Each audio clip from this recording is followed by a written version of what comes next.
El tercer video de esta clase, de esta tercer clase de bases agrícolas, se refiere a manejo y eficiencia en las producciones pecuarias. Y para eso vamos a comenzar haciendo un repaso de cosas que ya estuvimos nombrando, por ejemplo. Dentro de las pautas de un manejo eficiente, nosotros tenemos el entore o el servicio estacionado, eso que ya dijimos, o sea, los toros están con las vacas una determinada cantidad de meses, por lo tanto los terneros van a nacer en una cantidad de meses equivalente a la cantidad de meses que estuvieron los toros con las vacas. Entonces podemos manejar un rodeo con una cabeza y cola de nacimientos que estén separadas por 3 o 4 meses y nada más, y no tener terneros durante todo el año, que implica que el trabajo va a estar distribuido durante todo el año. Cuando nosotros lo tenemos estacionado, podemos manejar los trabajos y podemos manejar las ventas. El destete anticipado también se los nombré, que a veces para condiciones muy particulares, como por ejemplo de sequía, el ternero se puede apartar de la madre y se puede suplementar con determinados alimentos para permitirles el desarrollo del rumen desde el lactante al rumiante. Otro de las pautas de manejo importantes a hacer es un tacto rectal para determinar preñez. De esta manera nosotros podemos saber con un servicio estacionado obviamente, qué vacas se preñan y qué vacas no, y las que no se preñan realmente tienen que ir a venta.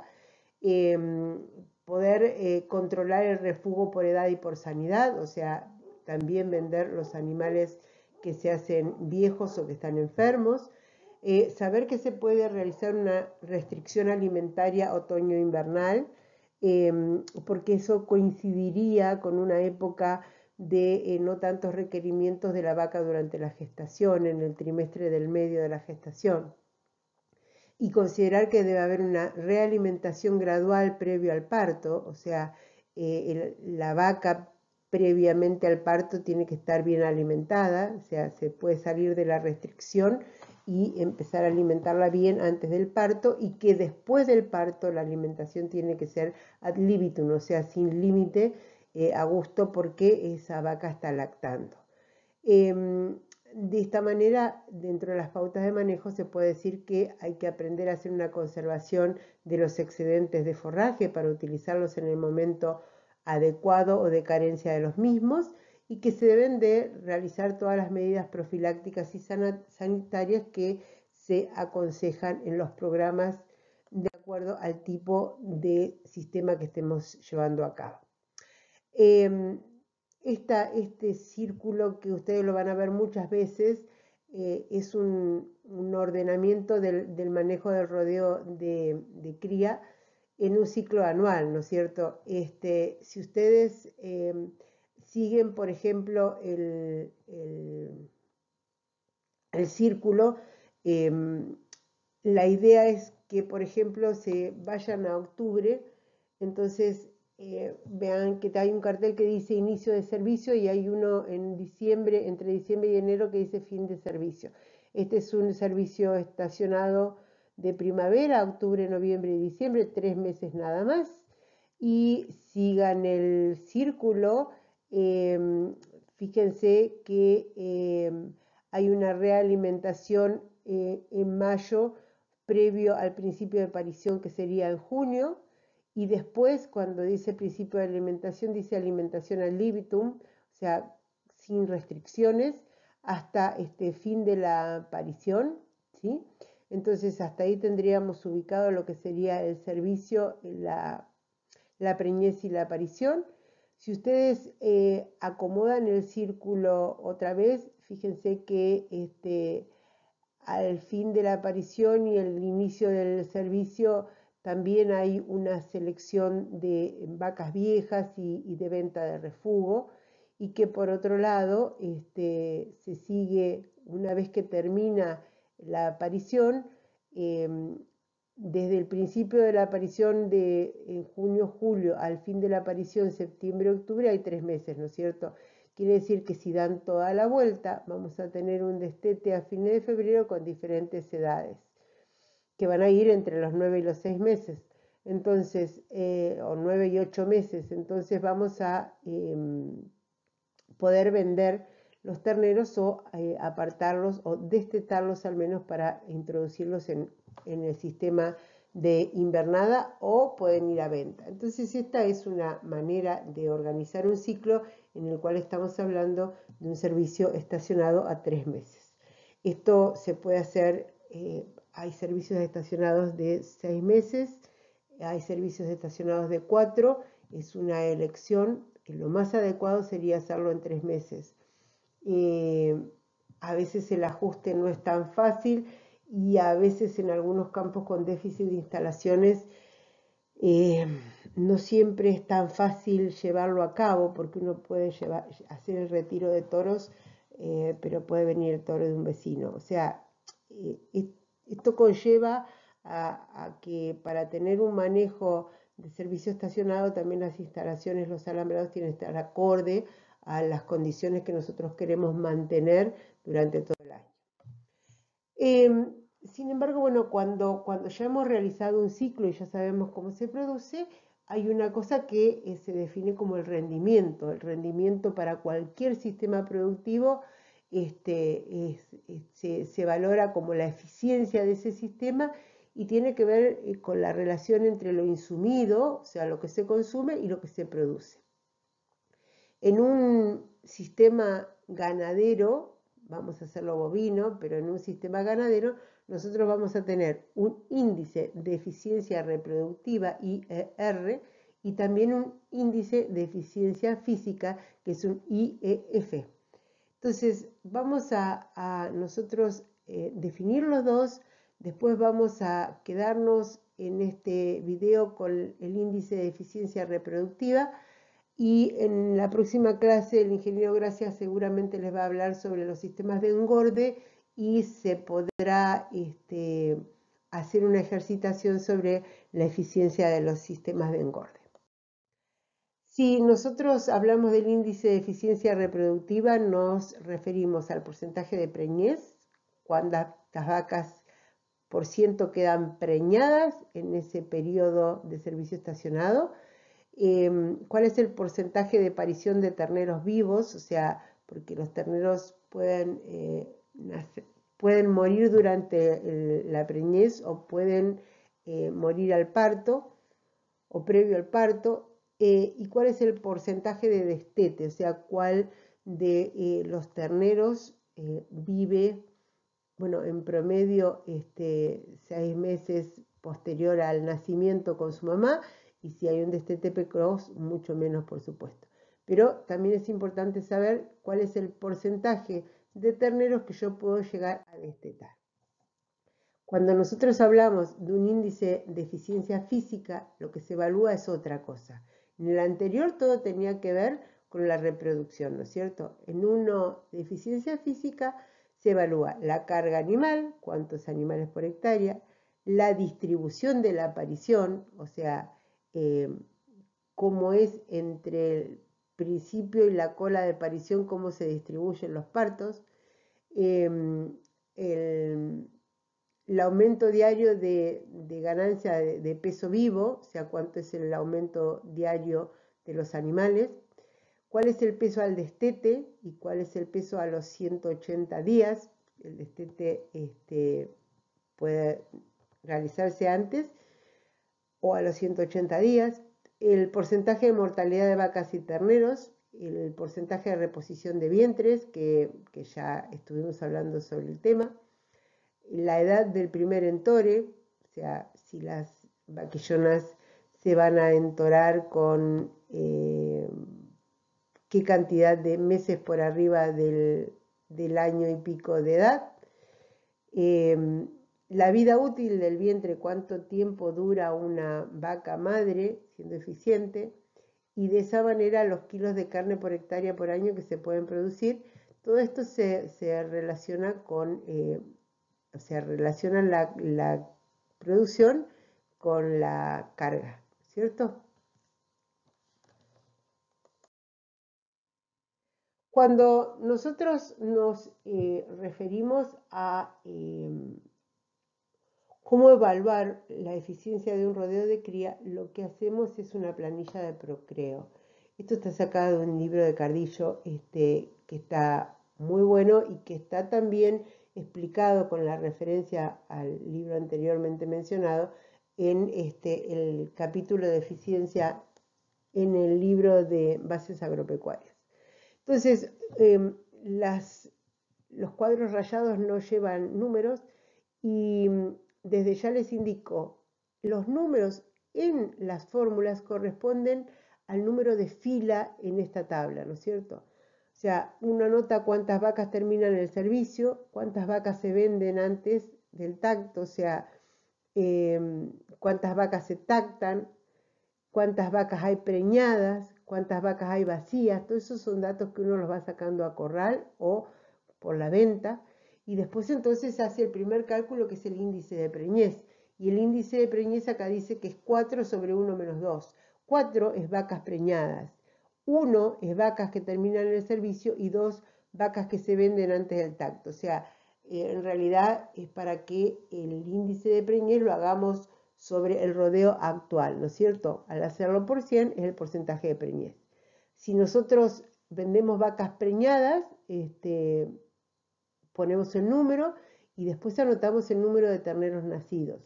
Entonces, en el índice de parición va a ser lo mismo comparando arriba el total de terneros nacidos y en el denominador hacemos lo mismo, o sea, las vacas que tenemos en la actualidad, que en este caso no es solamente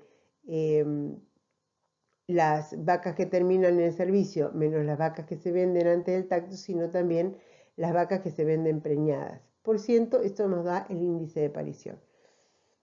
Cuando anotamos el número de terneros señalados, que vendría a ser el primer trabajo que se le hace, entonces podemos hacer un cálculo de la misma manera del índice de terneros vivos que tenemos a los 7 días. O sea, puede haber muerte, puede haber problemas en la preñez y en la aparición, o puede haber muerte en los primeros días de vida de los animales. A los 7 días es eso. Si se han vendido vacas con crías se anotan y se anotan también el total de terneros destetados. Entonces, de la misma manera y sumando en el denominador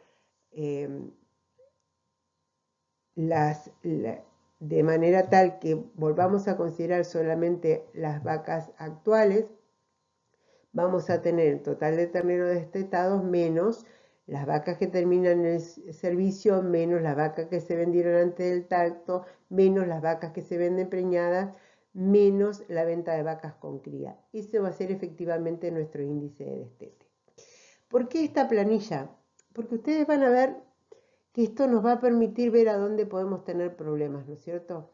Nosotros, bueno, las ventas son una decisión, pero una decisión que puede ser acertada o no acertada, pero que aparte puede estar relacionada a factores exógenos, por ejemplo, una sequía, por ejemplo, un problema económico regional. Entonces, cuando nosotros analizamos una planilla de procreo con datos, podemos, por ejemplo, darnos cuenta que tenemos un bajo índice de preñez, podemos tener un bajo índice de parición o podemos tener un bajo índice de destete. Y cada uno de esos índices tiene una explicación, el por qué se pueden producir. Entonces, en el mismo libro del mismo autor, tiene esta tabla que es para analizar por qué pasan las cosas en determinado momento.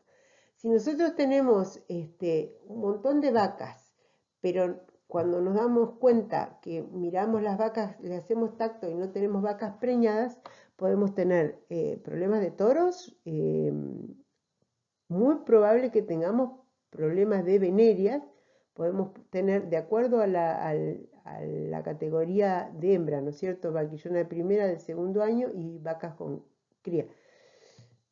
Podemos tener problemas de nutrición, de manejo u otras, en este caso señala el 1, dice una deficiencia de cobre para tuberculosis o enteque seco. Puede haber una diferencia muy grande entre el porcentaje de preñez y porcentaje de parición, y en este caso casi con seguridad va a ser brucelosis, en todos los casos. Cuando mueren los terneros antes de los 7 días, puede ser deficiencia de cobre en teque seco, pero muy probable que sea una diarrea blanca. Y cuando hay mucha diferencia entre los terneros vivos, esos después de los 7 días, y los que llegan al destete, hay que tener cuidado con enfermedades que se producen en terneros más grandes, como la mancha, parasitosis gastrointestinal o diarrea blanca.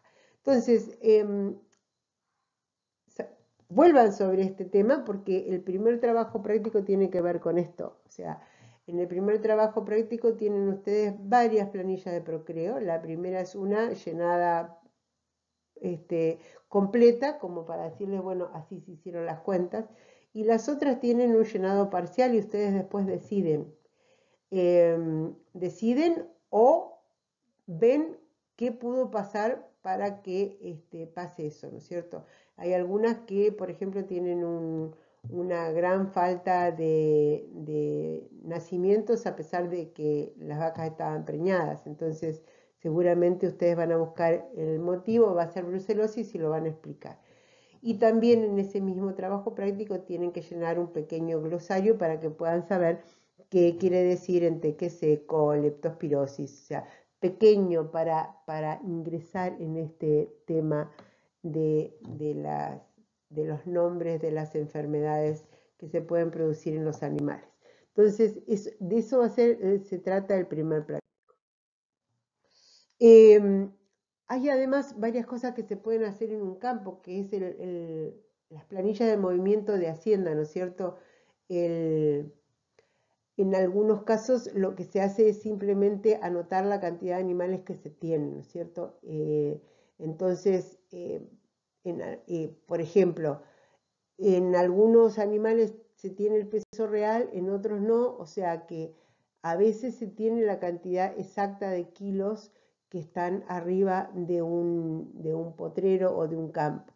Y a veces se tiene simplemente el balance de los animales que se han movido durante un determinado periodo. Pero, por ejemplo, en esta planilla hay un inventario inicial, o sea, se anotan cuántos toros había, vacas, vaquillonas, novillitos, etcétera, y un inventario final al otro año.